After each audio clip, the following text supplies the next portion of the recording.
Ja neskaidri tos pāris mačus Baronā, tad, kā tev teica, 6 gadi neesmu bijis Latvijā. Kā vispār jūties atgriežoties?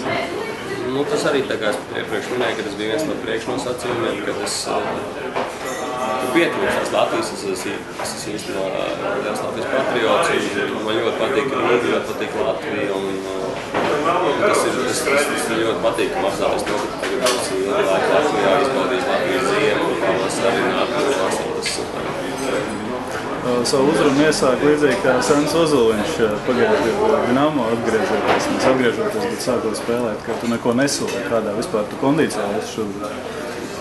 Tieši tagad es mirstu no sāpēm, kājās, muguras, visur, jo man tikko bija 3-stundīgs treniņš pie Rīmu Kurtināšu, un neviens tur nepārspīlēja, ka viņš ir ļoti stingrs, prasīgi disciplinēts, kas ir ļoti labi.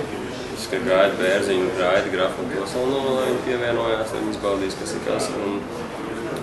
Bet principā kondīcija, es esmu ko darījis vasarā, es esmu individuāli darbojos ar vienu privātu treneru. Bet tā kā es teiktu, ka man ir 100% forma nav uz tādā, pamocīšos vēl kas 10 dienas, domāju. Kurtināts tiešām ir tik melns kā mālē? Nē, melns nē, tas melns būtu kā teikt, bet viņš ir tāds, kā viņa mālē, jā. Vai apzināties jau savu lomu komandā jaunajā? Ir jau runāts, ko no tevi klubs gaida vispār? Es īstenībā neesmu runājis, tā cik ar Valteru,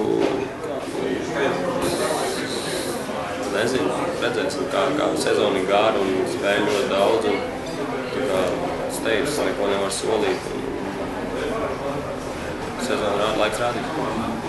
Par Latvijas čempionu vēl neesi kļuvis. Jā, es kaut kur lasīju internetā, ka es esmu 4-kārtais, man liekas, ka kaut kas sajaukt. Es neesmu stabili, neesmu piedalījies 4 finālos, kādos 2. Jā, tad bija Ventspils, ka mēs bijām tie jaunie Skondo, un Ventspilī bija tāda pieredzītas. Tas arī kalpos kā motivācija.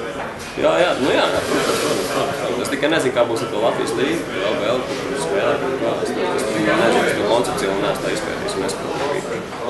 Bet, jā, protams, būtu patīkami.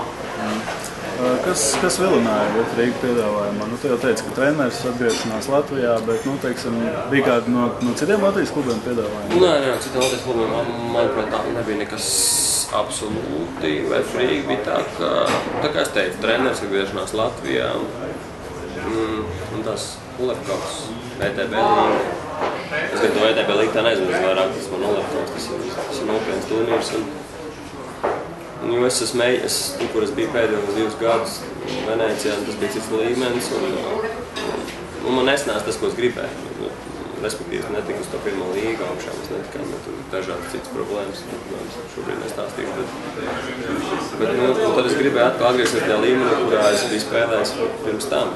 Kad es biju Bolonijā, Fortūdot, un mēs tur augstās klubs, un mēs spēlējām Ulepkovs, play-off, Itālijas 1. līmenī. Tā man gribējās sajust atpakaļ. Ja tā godīgi, tas bija, ja skatās pēc spēļu prakses, pēc spēļu līmeņa, šis bija stiprākais klubs tādā ziņā, kas man piedāvāja. Man bija tur kaut kā grieķi, kas tur spēlēja Ulepkovsā. Es vēl zinām, kā grieķijās ir. Pēdējais jautājums par izlasi. Vai nākamgad spēlēs izlasi? Kā lai teiks? Jāaicinās. Bet kur izlasi spēlēs? Viņiem vēl palikuši. Es atbildēšu diplomāts, tikai Edgars Jānis jāaicinās.